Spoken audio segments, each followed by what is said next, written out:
Hey, what's happening, man? It's your boy Pop Duck. Y'all already know what it is. Like, comment, subscribe if you're on YouTube. Get the notification so you're notified when I drop a video. Also, check out the merch that we have.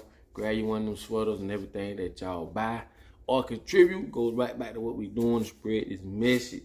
Check this out. Now, I've been asked to do this video a couple times. I've done it. I think I did a couple of them before, but this is about fluoride, which y'all don't know. Especially y'all young mothers. You know what I'm saying? Not the target y'all, but fluoride, let me tell you something. If you brush your teeth with fluoridated toothpaste, right, you got to understand all these companies are connected.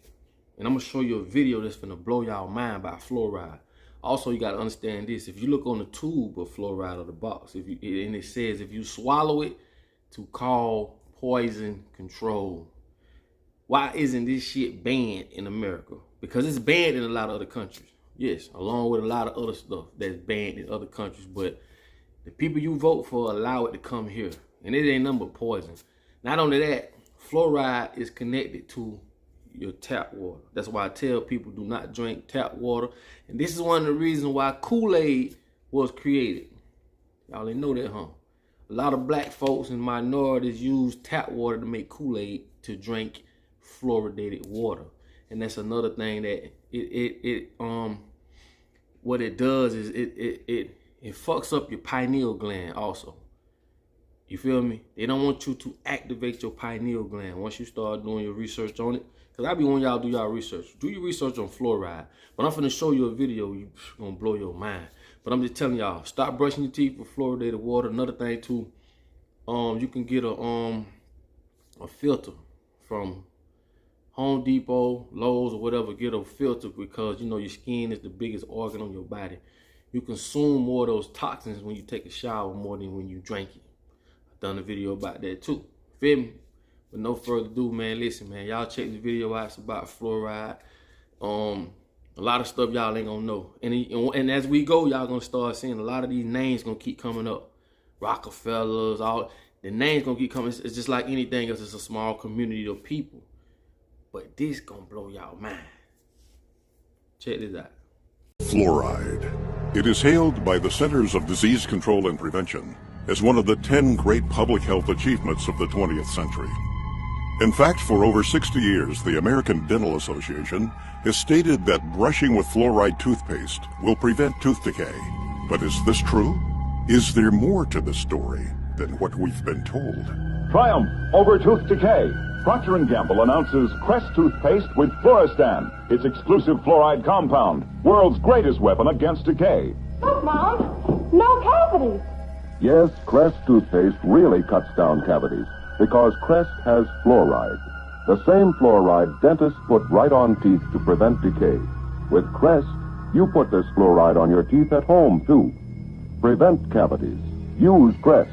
Crest is accepted by the American Dental Association. Today, 95% of the toothpaste sold in the United States contains fluoride, and 72% of all water is fluoridated. Fluoride is safe and effective, and it's one of the most inexpensive ways to really cut down on dental decay. Anything we can do to help prevent cavities on children, I think, is very important. Absolutely, fluoride is safe.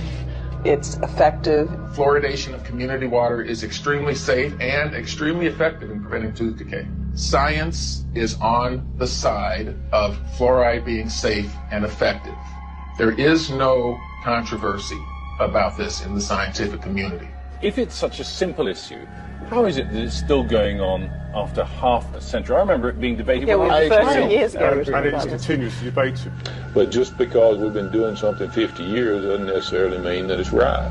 Public health officials knew then what they know now. Would we have fluoride? Would it be added to our drinking water? Well, today a coalition of scientists, dentists, and doctors are taking action to stop fluoridation until it is proven safe. The first widespread commercial use of fluoride was for the eradication of vermin. Since the 1800s, sodium fluoride has been a key ingredient in rat poison and insecticides. These products were commonly used in and around the home to kill lice, mice, rats, and insects. Fluoride proved to be not only a good way to kill rodents, but also an effective way to kill a man. As the use of fluoride became more popular, reports began flooding in of people dying from ingesting this toxic substance. Headlines screamed, "Roach poisoned in pancakes kills 11 men. Rancher takes dose of poison by mistake." Article after article, all having the same tragic endings, proving that sodium fluoride can and does indeed cause death. In fact, during the last part of the 19th century, the Industrial Revolution was taking hold of the modern world. An unfortunate byproduct of this technological revolution was that it created the most toxic pollutants known to man. And the most hazardous and destructive of them all was fluoride. In his award-winning book, The Fluoride Deception, investigative journalist Christopher Bryson examines fluoride's disturbing history. Bryson notes that in its early days, fluoride was a widely known and well-documented killer. Documentation from early lawsuits against fluoride manufacturers clearly shows that fluoride was a hazard, not only to humans, but to the environment as well, with damages reaching into the tens of millions of dollars. By 1930, the aluminum industry was the largest and most influential fluoride polluter. Industrial giants such as Alcoa knew they had to do something. Vegetation and livestock near Alcoa plants were being decimated as toxic fluoride fumes lingered, rendering nearby cattle lame and crippled, even causing death.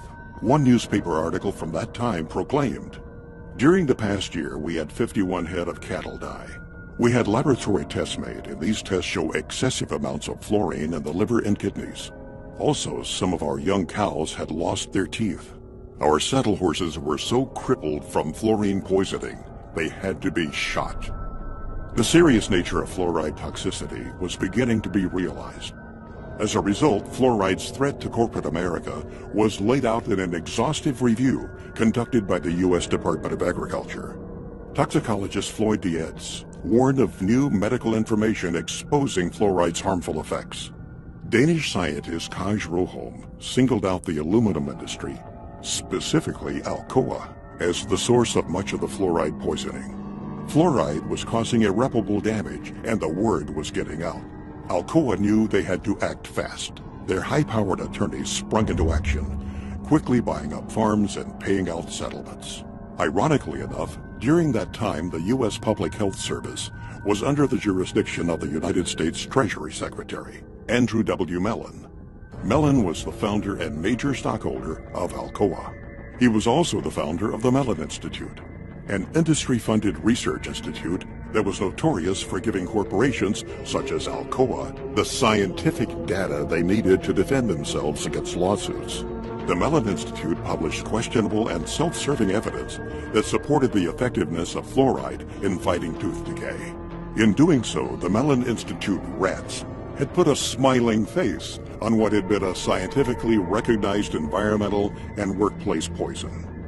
It was an aluminum industry-funded scientist, Dr. Gerald Cox, who worked at the Mellon Institute, that first made the proposal to artificially fluoridate public water supplies. Mellon's economic interest in fluoridation was obvious. Fluoridation provided the chemical industry an opportunity to avoid liability of their poisonous fluoride waste by means of promoting it as a health benefit. The official human experiments began in Grand Rapids, Michigan on January 25, 1945. 107 barrels of sodium fluoride were delivered to Grand Rapids, where city technicians began tipping them into the city's water supply. They were the first to publicly fluoridate their water. It was to serve as the test city, and its tooth decay rates were to be compared with those of non-fluoridated Muskegon. The study only lasted 5 years. There are no permanent teeth in a child born at the beginning of the study. It was an unblinded study. They did no measure of safety, and they claimed that there was a tremendous benefit to the permanent teeth. Well, there weren't any permanent teeth in the children that were born at the beginning of the study, and soon thereafter they fluoridated Muskegon, the control city. It's a phony baloney study used to demonstrate the benefits, where there are none.